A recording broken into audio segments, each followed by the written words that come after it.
What's going on YouTube? It's your boy Monkey Dean Luffy, and today we were talking about the SPs from One Piece TCG. Now, if you saw my last video, we went over every single manga ranked from worst to best in the OPTCG. This one's not going to be every single SP that One Piece has made. It's just going to be the ones that I think can potentially be S tier down the line. You know, what the price is going for now, what I think can 2x, 3x your money, and you know, what I consider to be a possible S tier down the line, or stuff that's already S tier. So let's get into it. First one you guys can see, we got Eustace Captain Kid. Now, I talked about this in the last video. You know, we went over the Kid manga. I said it wasn't even the nicest card. I said this was the nicest card that Kid has. And for him to be 90 bucks, I mean, that's a steal in my opinion. I think it's a great looking card. It showcases a lot of his, you know, Devil Fruit abilities.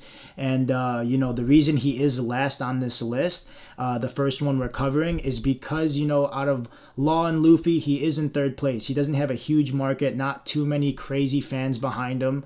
And, you know, I think as the show goes on, he will showcase more and, you know, potentially be liked. So this card does have a lot more room to grow in my opinion. So that's why I put him in this video and he made the list. So moving on, we have Monkey D. Dragon SP.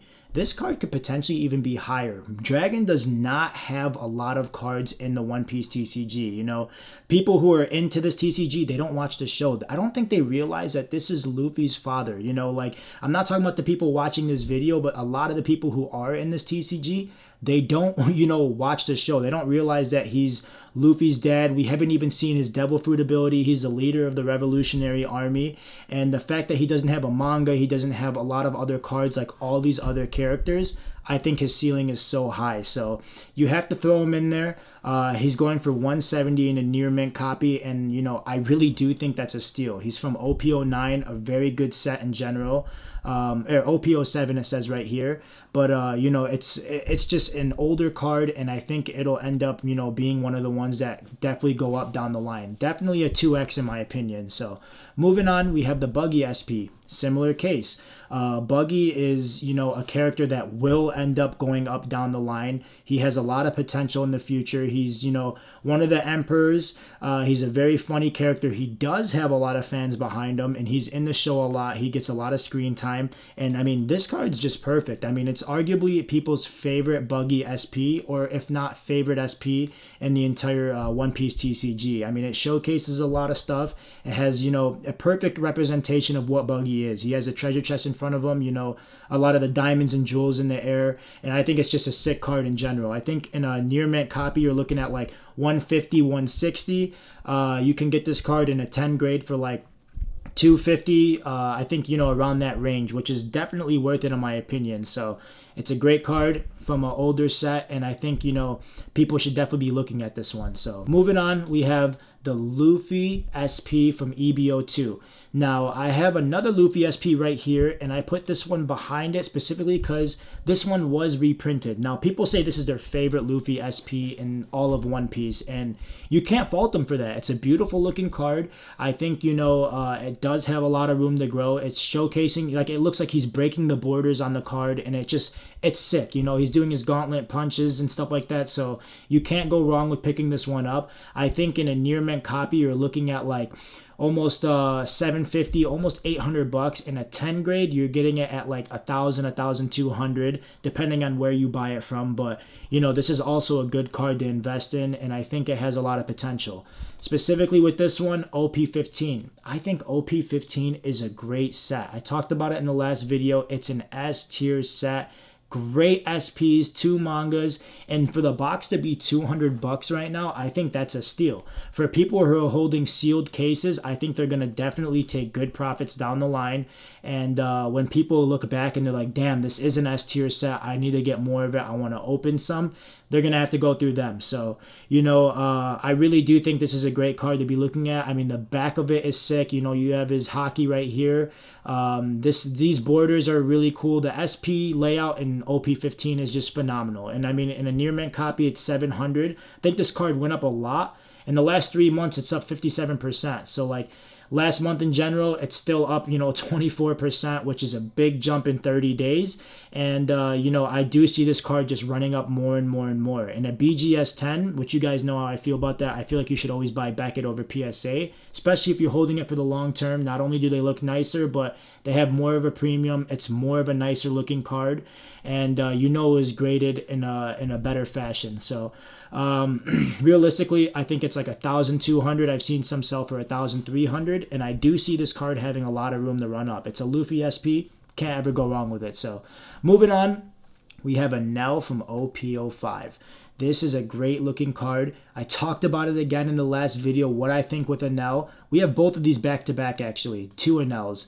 And the reason both of these Enels made it is because you guys know how highly I am on Enel. I do think, I'm going to explain a little bit again, but I do think that, he was nerfed extremely early. He has an insane Devil Fruit ability. And, when Luffy shot him up to the sky, there's rumors that he's conquering that moon part and he's in the, instead of Skypiea, he's in a higher level. He gets bored towards the end of the show, comes back down. Maybe he teams up with Luffy. Maybe he joins Endgame and fights the final war. And if he does, he's going to start, wrecking some stuff. And I really do have high hopes for him. I think he's a great character. Oda made literally an entire set about him. Kami's Island, he's on the front of the box. He's the main manga.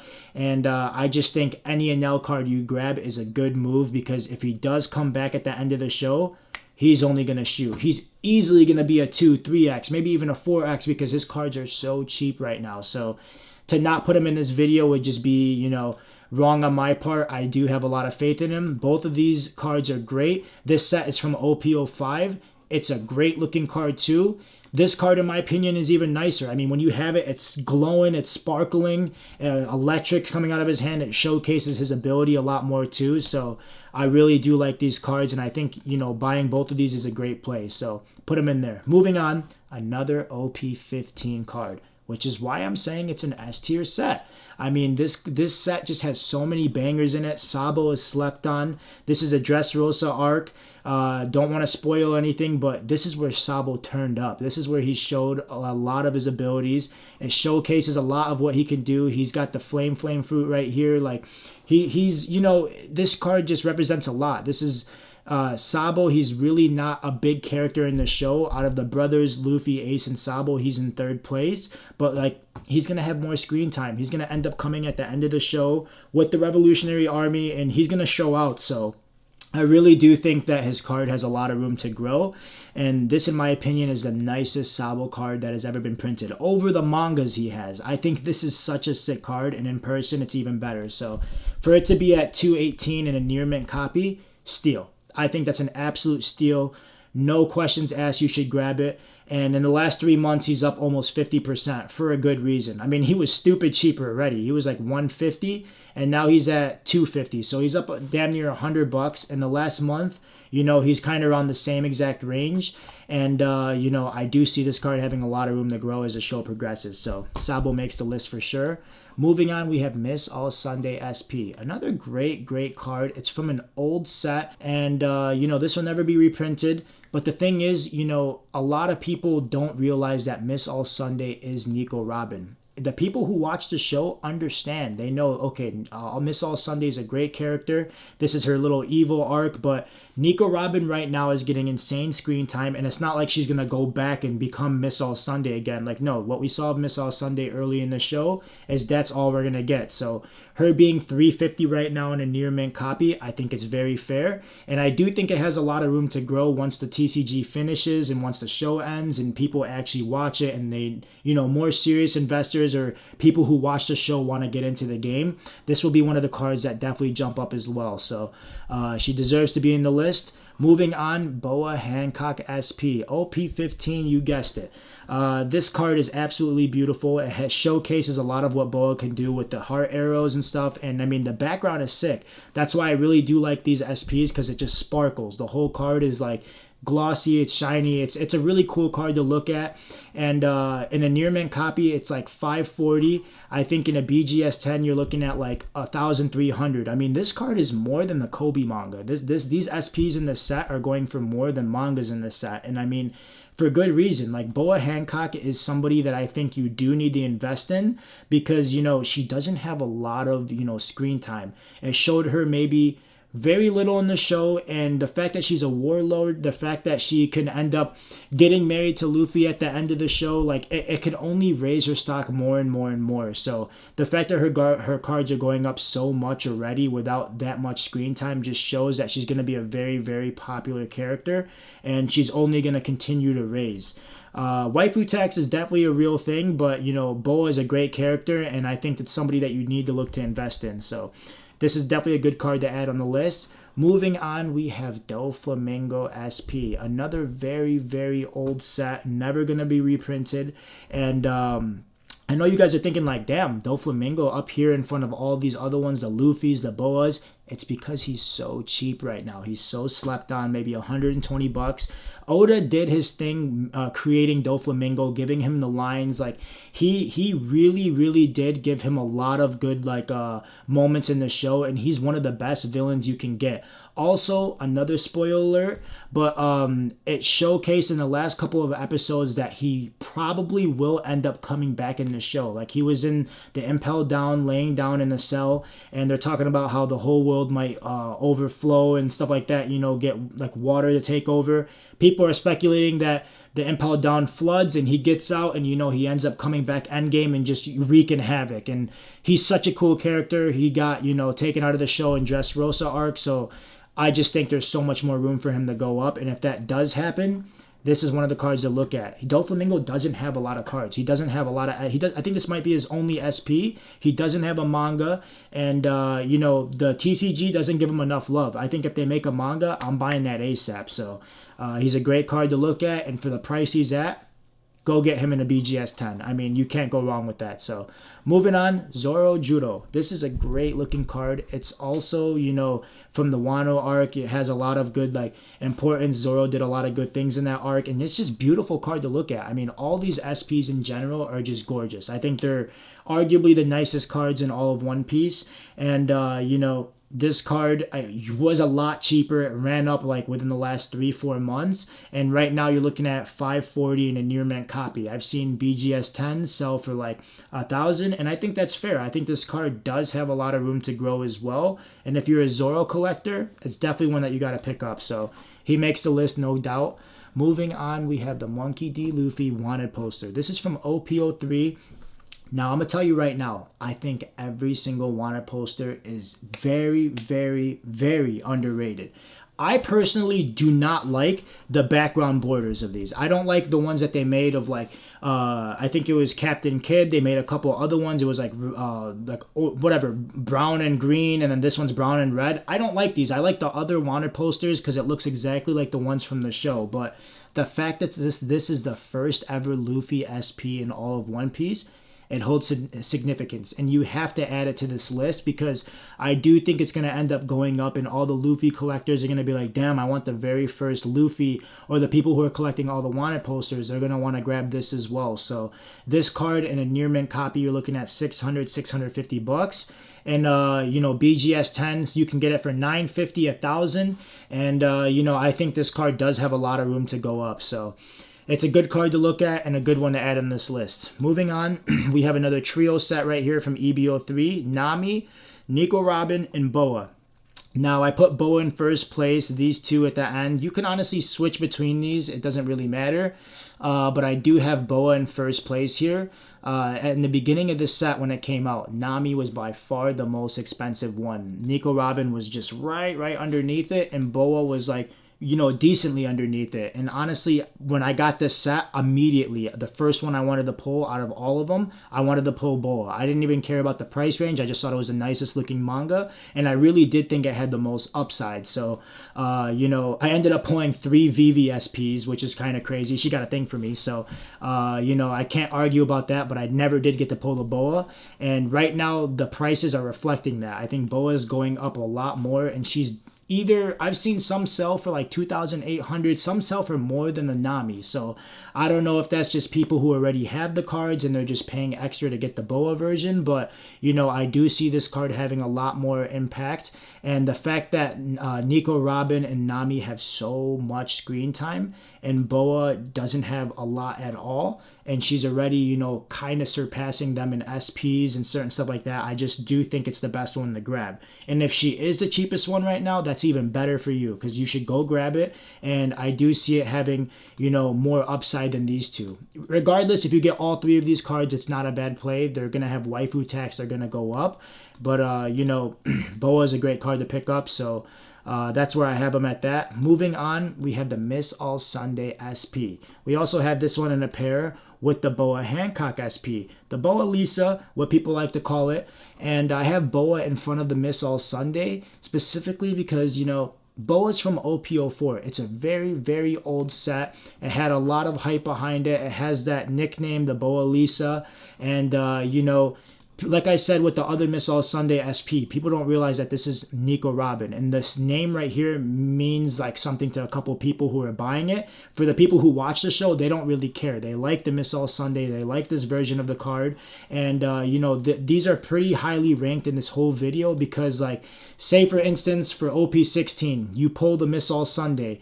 You're going to be like, damn, now I want the Boa Lisa. That was actually me. I pulled the Miss All Sunday from OP16, and immediately I was like, no, now I need to get the Boa Lisa because, like, I want to complete the set. The people who originally pulled the Boa Hancock in OP04, they're going to be like, no, now I need to get the OP16 Miss All Sunday. I want to get the set. They're going to want to complete it. So they're going to tie to each other. They're going to go up together, and I really do think these are great cards.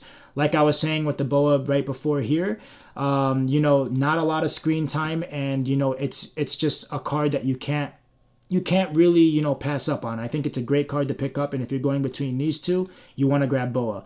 Kind of ruined it, but you guys saw the Zeus SP from OP15. Why did I put that in front of all these other ones? Specifically because this card is very, very, very slept on. Again, from OP15 set. And, you know, for it to be going for 440, I've seen some at like 500 in a near mint copy. Blows my mind. This card has everything going for it as well. I mean, like, bro, it's got Sanji here saving the day, Nami, Luffy, Jinbei. You got Zeus. They call it Pikachu Nami. It's got the nickname. I think this card has so much room to grow, specifically because it's already so cheap. In a Beckett 10, you're looking at $1,000. In a near mint copy, you're looking at $500. And I mean, the projection for this card, in my opinion, is like 2-3x, probably even more. I mean, I think it has so much room, and just the fact that it has all of them on here is such a big deal. I think maybe what throws people off is it's not a Nami SP. It says Zeus SP, but realistically, this is a Nami card. This is like what it is, and it's called, people are calling it the Pikachu Nami. So I think it's a great, great card to own, and it's something that can definitely go up, and for the price it's at right now, you can't go wrong with it. So that's why it deserves to be in the list and as high as it is. Moving on, we have the Wanted poster. This is from OP09, a very, very powerful set. You know, or I think it's from OP05, my bad, even better, the first anniversary. And, you know, these are the Wanted posters that I love. I think, like I said, every single Wanted poster is so undervalued and so slept on. And I could have technically, I really did want to add every single one of the Wanted posters in this video, but then that would have been too long. And just out of the best one out of all of them, I picked the Gear 5 Luffy because obviously it's Gear 5 Luffy. He's doing his iconic pose. He's laughing. And, you know, in a near mint copy, you're looking at like 750, 800. In a BGS 10, you're looking at 1,100, 1,200. I've seen some sell for 1,300. And, you know, dude, I really, really do think these cards are going to end up running up huge down the line. People don't realize, like I said, not the people watching this video, but there's a lot of people, like I said, who don't watch the show. They don't realize that the Wanted posters play a huge role in the show. When I'm watching the show and one of the characters go from his bounty being right here, it shows a new Wanted poster of like what his bounty's at there. You're looking at him like, oh, damn, he moved up, he powered up. It's like a power level thing too. So I think down the line, these cards will be very sought out after. They're SPs, they're hard to pull, they're great looking card, and they have a different like look to it than every other card that's been printed. So think they're extremely slept on. If you're collecting wanted posters, I think you will end up, taking a big W down the line. So Luffy gets a high spot for that reason. Moving on, we have Bubbles Zoro, one of my favorite cards in the entire TCG. This is from the OP14 set. Like the Pikachu Nami, this also has everything going for it. It's got Sanji and Zoro, just beefing. It's got the Bubbles. It's got the Bubble Zoro nickname. It literally has everything going for it. When this card came out the very first week, I saw crazy sales. I saw sales for 3,000, 4,000, some even more, bro. So the fact that it lost its value so much, and it was at it was what it says lightly played here. I think it was at like 780, maybe 850 in a near mint copy. Right now it's like 940, 950, I think. Yeah, that's pretty fair, accurate thing. People are selling it for 1,000, which I also do think is fair. If you get it in a Beckett 10, you're paying 2,000, but I see this card having so much room to grow. I mean, the best looking Zoro SP in my opinion.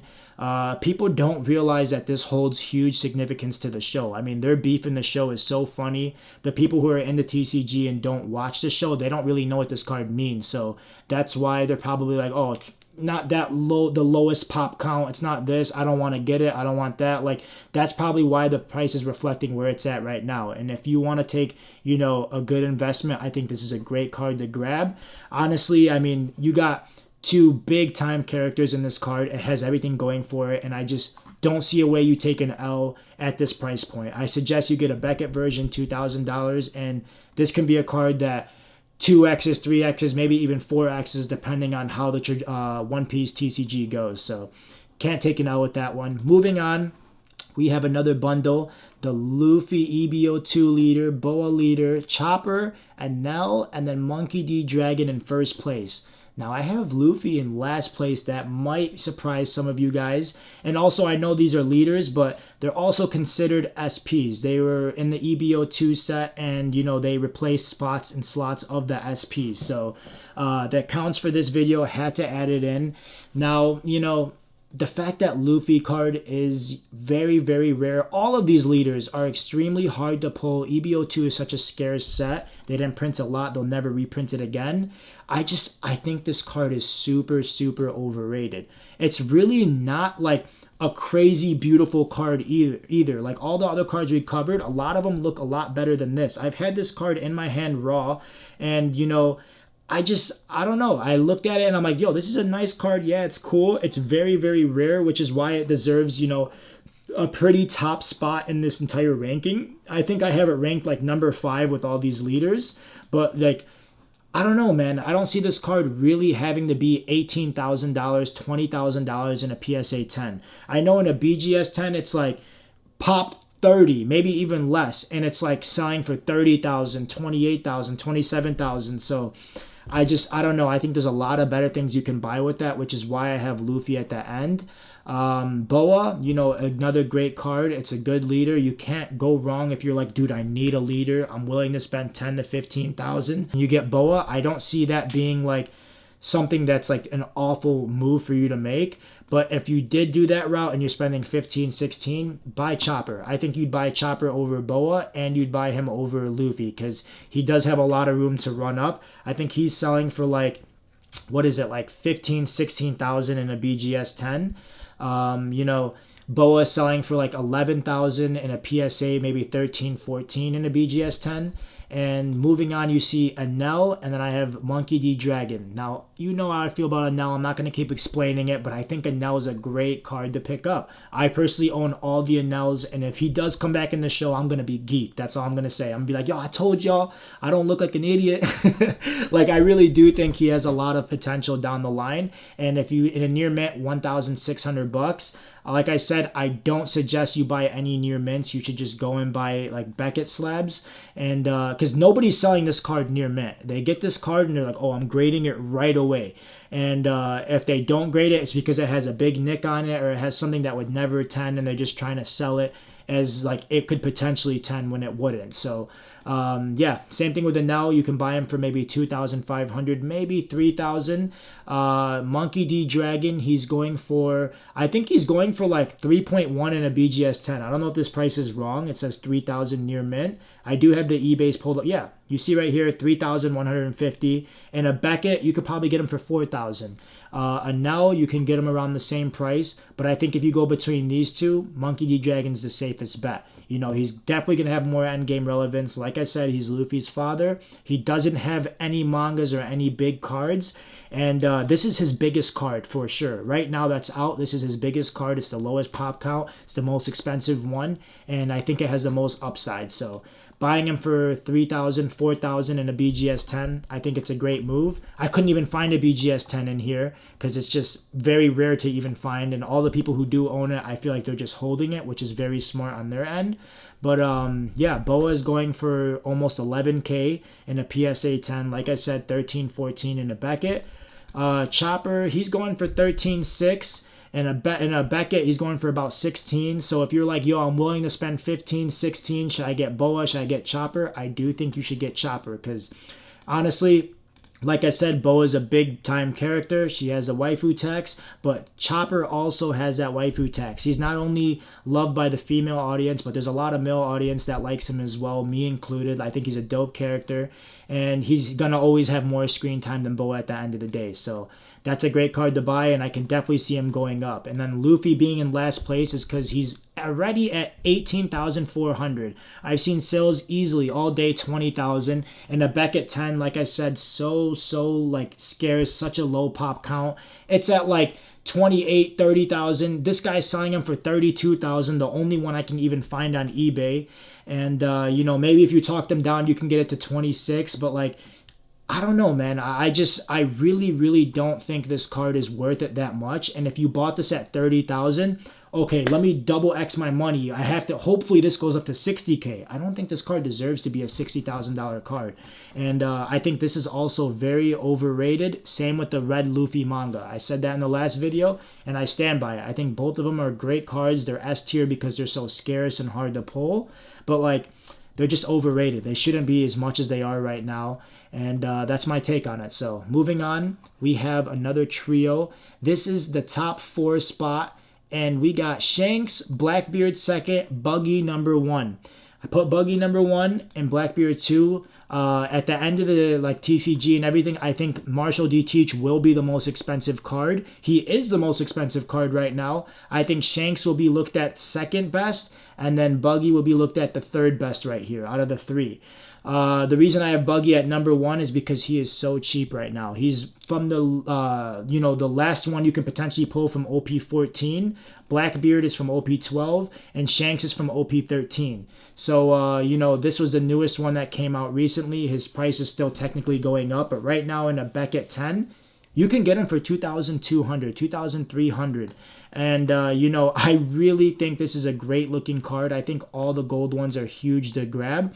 Like I talked about in the last video, these cards are phenomenal. They're harder to pull than mangas. They're harder to grade. They have lower pop count, and they're nicer looking. Like, they're already going for more than the manga version. This is the same exact Blackbeard pose that he has in his original manga, and you can buy that for 3,400, 3,500 in a Beckett 10. This I'm seeing sell for 4,000, 4,500 even sometimes in a Beckett 10. So the fact that it's lower pop count, it's harder to pull, and it's harder to grade, people are just, you know, they're starting to understand, like, okay, hey, this is a card that is very slept on, and, you know, it's better than the manga. So I think down the line, it's going to be a huge importance, and people are going to want to get their hands on it.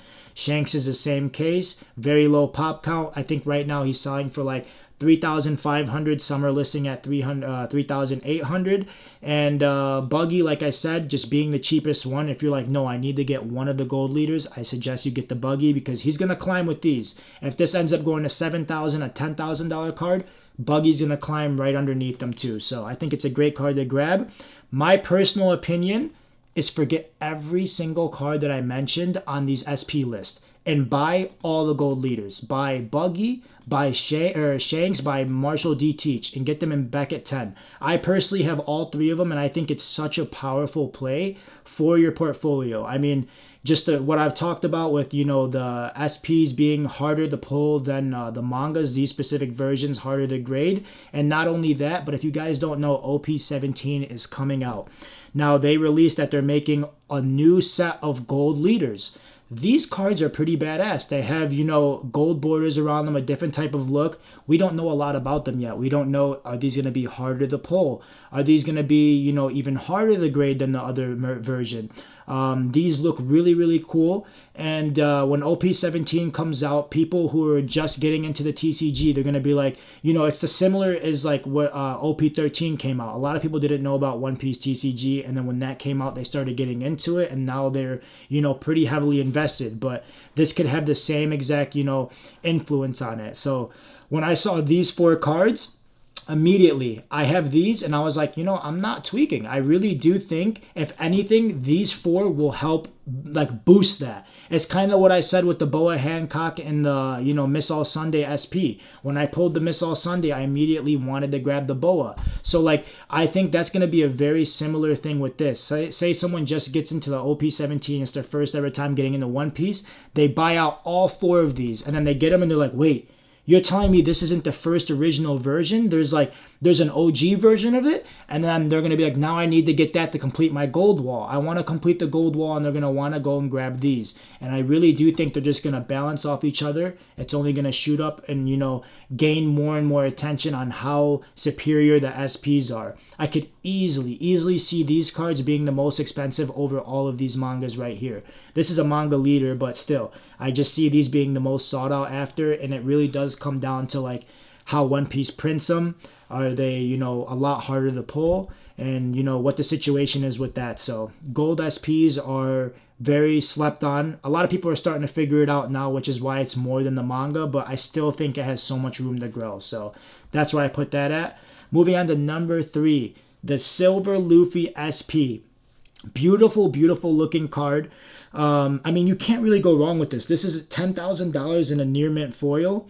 And I mean, I don't know, guys. I think this is a great card. This is tied to the OP05 manga, the gold version of it. So as much as that goes up, I think this card's only going to chase it. And I just see so much room for it. I honestly wanted to put this at the number 2 spot, but I couldn't do that specifically because it's the Oda stamped Luffy. Some people even have this as the number 1 in their opinion. And honestly, I can't fault them for that.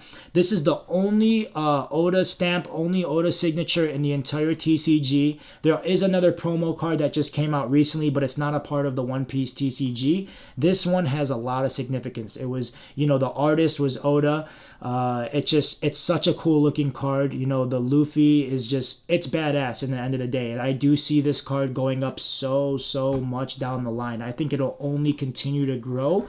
And especially when the One Piece TCG ends, when the show ends, this card's only going to have more and more value to it. So it deserves a number 2 spot. And if you said it's number 1, I don't fault you for that either. But moving on to the number 1, ladies and gentlemen, the Gold Luffy SP. Absolutely flawless. Like I said in the last video, this is not only the best looking card in all of One Piece TCG, it's the best looking card in all of TCG. Matter of fact, it's the best card to ever be printed out of every single card in the world. I genuinely believe that, and I will argue that till the day I'm gone. This is such a beautiful looking card. And you guys know how I feel about the gold leaders. I think if you own these 3 and also the Gold Luffy SP, you are in a superior spot. You have an S tier investment right there. And similar to the Silver Luffy, as much as this grows, it's going to carry on with the Silver Luffy. If the OP05 manga keeps going up, this is only going to carry with it as well. I think, this card has a lot of, value. And also with the OP07 or OP17 coming out, this card right here, the other Gear 5 gold, if this card skyrockets and ends up becoming a great looking card, this card might never look back. It might jump from right now in a Beckett 10. It's 21, 22. I've seen some people charge an extra 23, 24 and they're getting sales. I think this card can end up being 30, 35, maybe even 40. And maybe after OP17 wave ends, this card, you can't even get it anymore. Maybe it's, you know, it's so high up and you're like, damn, I missed out on it. Now I can't grab it. And I really do think that's going to be a case with this one. I think this card is so beautiful. I think it's even nicer than this one. I've seen videos of what this one looks like. And I do think all these cards are sick right here. But like realistically, this is the nicest looking card. It's so hard to grade. And, you know, the pull rates were brutal. So it deserves the #1 spot. It's outperforming so many mangas. And I just think these two cards right here have the most potential to grow, which is why they were in the top 2. Yeah, that's kind of where I'm at with that. Next video, I'm going to kind of talk about like how you can kind of set your portfolio or your PC collection up to becoming a $1 million collection one day. I have a couple of different theories and ideas on how you can do that, so I don't want to get into it too much in this video and kind of spoil that, so we'll close it out here. If you want to make sure you check out that next video, turn on post notifications, drop a like, hit that subscribe button. It's your boy Monkey Dean Luffy. Let me know in the comments what you thought about the video, if you agree with my tier list, and then yeah, we'll see you on the next one. Let's go.